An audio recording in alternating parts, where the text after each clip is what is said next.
I want everybody here to close your eyes. Close your eyes. Take a big breath. And picture this. You're a child. You have no direction in life. Your father passes away when he's 4. When you're 4. You raised by your grandparents in a rough neighborhood.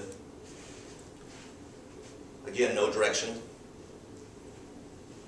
You are surrounded by a lot of negative influences. A lot of people telling you that you can't do things. A lot of your friends go off to juvenile. A lot of them go to prison. But yet, you're still there with no direction. Now open your eyes. That was me. I was that child. When I was, they say, there's statistics saying out there that 63% of children that are fatherless are suicidal. 85% have a behavioral disorder. 71% are high school dropouts. They also say that children that are in a single family, that are raised by foster parents, step-parents, that they don't have that foundation of the education. They don't know where to go. They have no social supervision. So when I was a kid, growing up in high school, I had none of that. I had no one to teach me the education, no one to give me that foundation. Because I was raised in with my grandparents, aunts and uncles that all quit school. My aunt, she's about 70 right now. She quit school when she was in 6th grade to take care of her younger sibling. He quit school in high school.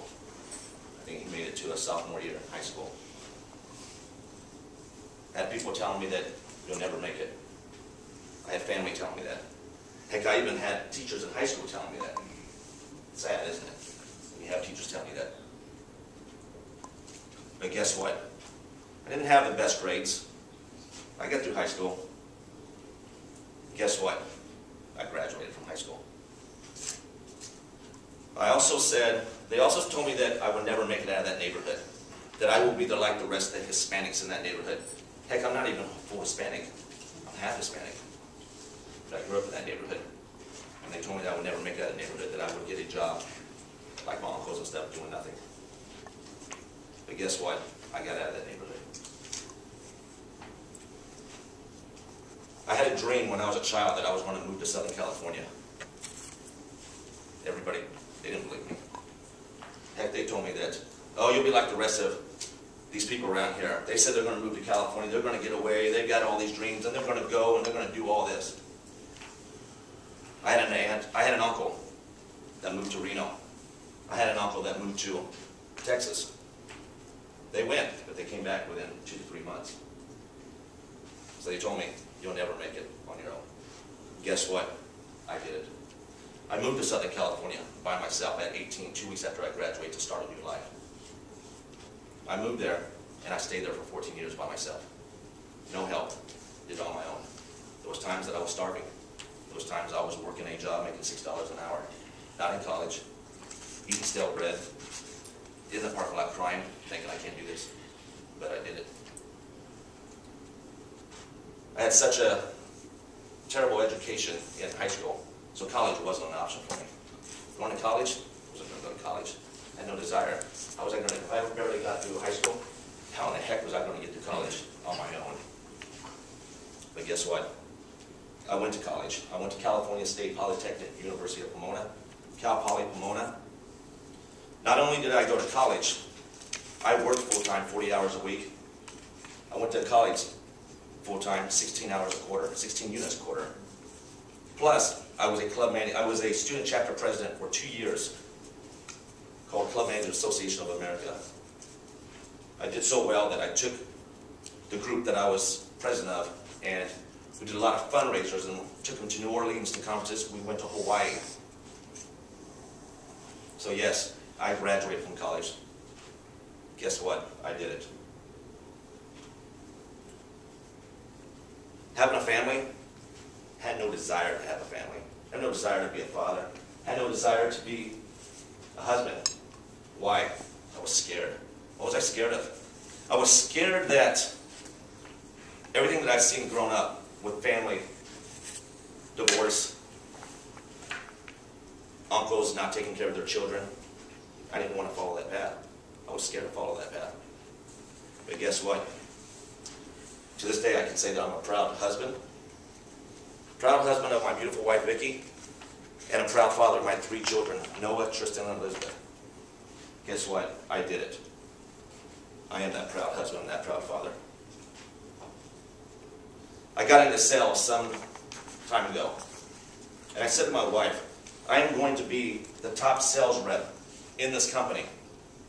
My wife said, I know you will. Guess what? I did it. I became that top sales rep in the company.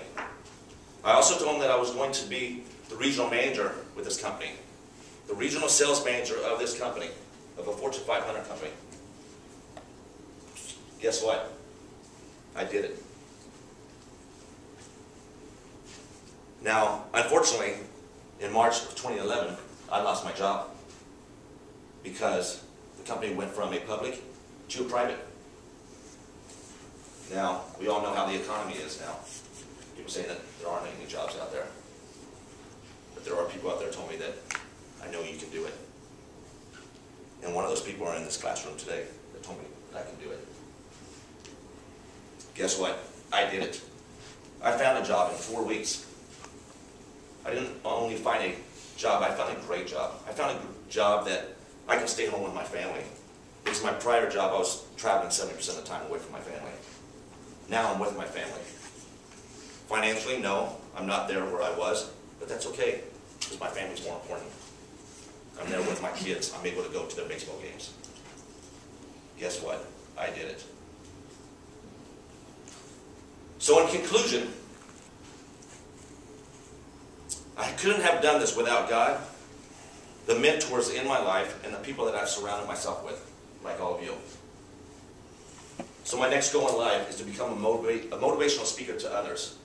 And guess what? I will say, I did it, I did it, I did it. Thank you very much.